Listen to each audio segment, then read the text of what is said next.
StraightAllDay.com. It's been a minute since I did a video like this. We're going to talk about rocking in on the discipline. And this is the main thing that everything I've done has always been built on this one pillar, which is the discipline.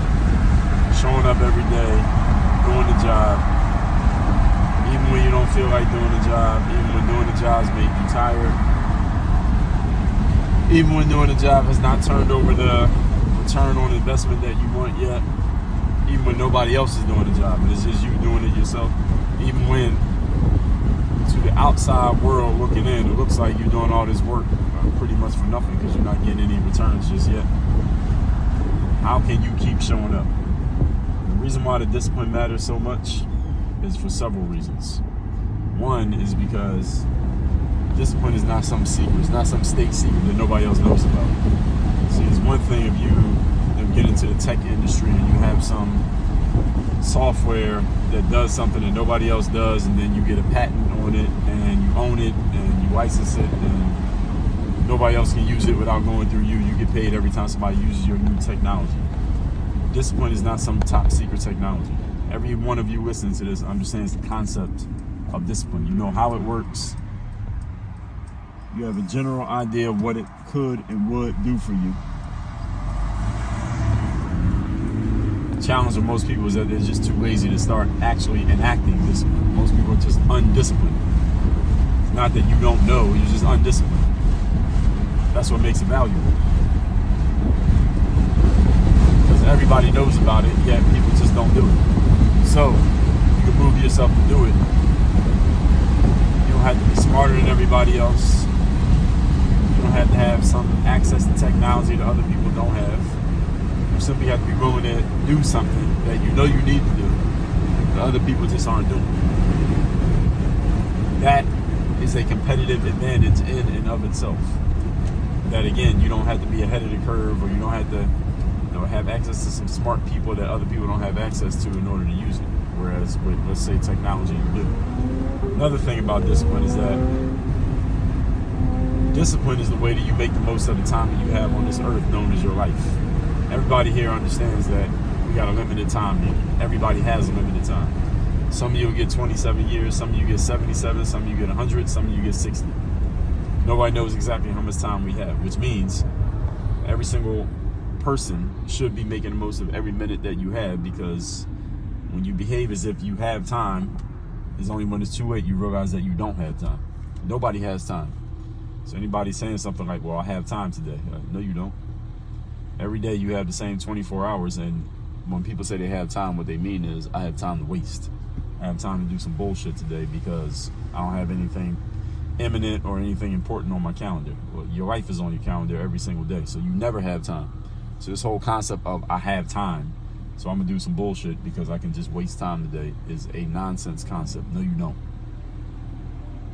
Another thing about the discipline is not some form of self-denial or cracking the whip on yourself or beating yourself up or forcing yourself to do things that you don't really want to do, or things that might be very uncomfortable for you, and getting comfortable being uncomfortable. All of you have heard these sayings about discipline, and most of the time when I'm talking to people about enacting certain disciplines, that's the way they tend to look at it, and that's the way people tend to talk about it. Well, I gotta make myself do it, I gotta force myself to do it, I gotta kick myself in the ass, and you know all the things that people say. You know all the things that you say, and that you think whenever you even hear the word discipline, or you hear somebody like me or some motivational speaker or your favorite athlete, whatever, talking about discipline,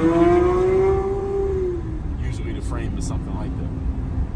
I want you to understand what discipline actually is. Discipline is a differentiator, and what it is a weapon. Over here at my company called Work on Your Game, we call it weaponized discipline. Weaponized discipline is when you take discipline and instead of using it as this bad thing that you just have to hold your nose and take it because it's so hard on you and you don't really like it, instead of looking at it like that, look at it as a weapon. Same way that if you had a gun is a weapon. If you have a gun and people know you have a gun, they give you a little bit of extra space because they know you have it and they know you might use it. The same way if a lion is walking through the jungle, animals get out the way because they know what the lion is capable of doing. Discipline is that type of weapon that puts you ahead of most other people because of what I just said. Most people have no discipline. Most people don't know how to show up every single day and get things done. Most people don't go from finishing one task, get right to the next task, and not allow that leakage of time. Most people don't know how to put their phones down and stop scrolling social media. Most men don't know how to stop looking at ass pictures on Instagram or looking at porn or whatever it is you're looking at. But most people don't have that type of discipline. Most people say they want to write a book.